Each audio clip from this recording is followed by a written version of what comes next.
Hello guys, ഇന്ന് നമ്മളിവിടെ ഒരു ഹണി അൽഫാം ചിക്കനാണ് ഉണ്ടാക്കുന്നത്. അപ്പോൾ എല്ലാവർക്കും വളരെ ഈസി ആയിട്ട് വീട്ടിൽ തന്നെ ഉണ്ടാക്കാൻ പറ്റുന്ന ഒരു ഐറ്റമാണിത്.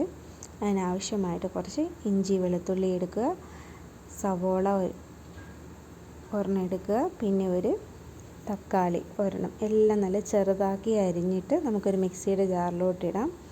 പിന്നെ ഇതിന് ആവശ്യമായിട്ട് കുറച്ച് മല്ലിയിലയും കുറച്ച് പുതിനയിലയും ആവശ്യത്തിന് ഇതിലോട്ടിടുക. പിന്നെ നമുക്ക് ആവശ്യമായ പൊടികൾ ഏതൊക്കെയാണെന്ന് വെച്ചാൽ മഞ്ഞൾപ്പൊടി, കുറച്ച് മുളക് പൊടി, പിന്നെ ഉപ്പ് ആവശ്യത്തിന്, പിന്നെ നമ്മുടെ കുരുമുളക് പൊടി കുറച്ച് എരിവിന് ആവശ്യത്തിന് ഇടുക. എന്നിട്ട് നമുക്ക് ഇതിലോട്ട് കുറച്ച് വെളിച്ചെണ്ണയും കൂടെ ആഡ് ചെയ്യാം. എന്നിട്ട് നന്നായിട്ട് ഒന്ന് അരച്ചെടുക്കാം. ഇപ്പോൾ ഇത് ഇവിടെ നന്നായിട്ട് അരച്ച് ഞാൻ എടുത്തിട്ടുണ്ട്. ഇനി നമുക്കിത് ചിക്കനിലോട്ടൊന്ന് നന്നായിട്ടൊന്ന് തേച്ച് പിടിപ്പിക്കാം. ഇത് നന്നായിട്ടൊരു 1-2 മണിക്കൂറെങ്കിലും ഇത് വെക്കണം.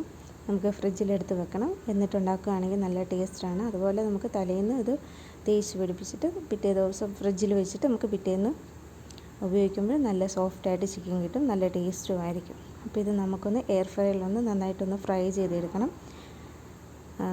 അത് കഴിഞ്ഞിട്ട് നമുക്കിതിന് വേണ്ടി കുറച്ച് സോസ് ഉണ്ടാക്കണം. ഒരു പാനിലേക്ക് കുറച്ച് വെളിച്ചെണ്ണ ഒഴിച്ച് വെളുത്തുള്ളി ഇട്ട്, പിന്നെ നമ്മുടെ സോയാ സോസും നമ്മുടെ ടൊമാറ്റോ സോസും കൂടി ഇട്ട്, ചില്ലി ഫ്ലേക്സും ഇട്ട്, കുറച്ച് കുരുമുളക് പൊടി, പിന്നെ കുറച്ച് നാരങ്ങ നീര് ഒഴിക്കണം. പിന്നെ ആവശ്യമായിട്ടുള്ളൊരു ഹണിയും കൂടെ ചേർത്ത് നന്നായിട്ട് നമുക്ക് ഈ സോസ് എടുക്കാം. തീ ഒരുപാട് വെക്കരുത്, കുറച്ചേ വെക്കാവുള്ളൂ. എന്നിട്ട് നമുക്ക് വെന്ത ഈ ചിക്കനിലോട്ട് അതൊന്ന് നന്നായി തേച്ച് പിടിപ്പിച്ചിട്ട് വീണ്ടും ഒരു 10 മിനിറ്റ് ഒന്നുകൂടെ വേവിച്ചെടുക്കാം. നമ്മുടെ അടിപൊളി അൽഫാം ഇവിടെ റെഡിയാണ്.